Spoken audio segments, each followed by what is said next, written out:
We live in a world where focus is more valuable than even your intelligence. How many hours a day you waste, or how many hours a week you waste. And the classic answer is something like 4 to 6 hours a day. You know, inefficient studying, watching things on YouTube that not only do you not want to watch, that you don't even care about, that make you feel horrible about watching after you're done. That's probably 4 hours right there. You know, you think, well, that's 25 hours a week, it's 100 hours a month, that's 2.5 full work weeks, it's half a year of work weeks per year. And if your time is worth $20 an hour, which is a radical underestimate, it's probably more like 50 if you think about it in terms of deferred wages. If you're wasting 20 hours a week, you're wasting $50,000 a year. If you look at many of the most creative and productive people on the planet, they are doing and working in such vastly different ways. Because if you want to achieve the results only 5% achieve, you've got to think and produce and behave like only 5% of the people on the planet. And the best people on the planet in terms of creativity and productivity are not spending their finest hours addicted to distraction. They are doing work that matters. They're not doing fake work, they're doing real work.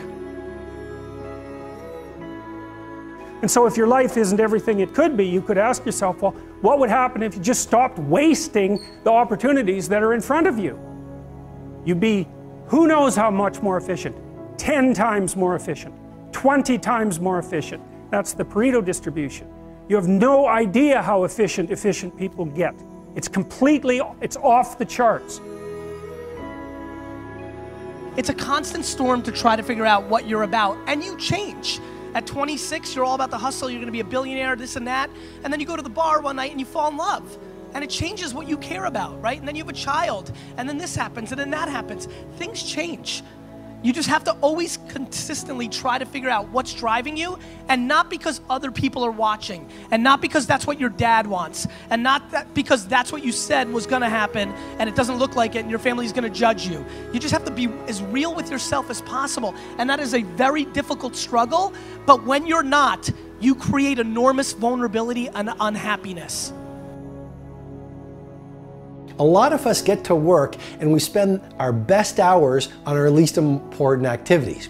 We get to work and we start checking our social feed. We get to work and we check our text. We get to work and we chit-chat at the water cooler about the latest TV show that we watched last night.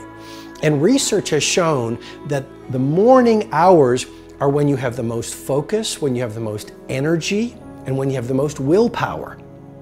And so you want to use that first 90 minutes, you know, that is game time, that's show time. It's more like you should understand how much potential there is within you to set that straight. And then you should do everything you can to manifest that in the world, and it will set it straight. And that's better than self-esteem. It's like you're in a crooked, horrible position. Okay, fine, there's a lot of suffering and pain associated with that. Yeah, you can't just feel good about that because it's not good. But you can do something about it. You can genuinely do something about it. Listen, you have to understand, just because you're a human being doesn't mean you're entitled to be a successful entrepreneur. They do what everybody else does in every genre. You want to be an NFL player and an NBA player, you try, you're not good enough, you do something else. You want to be a famous actor, you go to LA, you wait tables, you try to be on a show, it doesn't happen, you do something else. I don't know what they do, like something else. Your environment is so important. What I'm suggesting to you as the second piece of technology to really 100 times your productivity is this. Install environments of tight bubbles of total focus. So install these tight bubbles of total focus and create these Menlo labs where you're completely distraction free. And then you will find your brain will drop from the beta state into the alpha state, where you will do your best work and get your best ideas. Stop doing the things that you know are wrong that you could stop doing.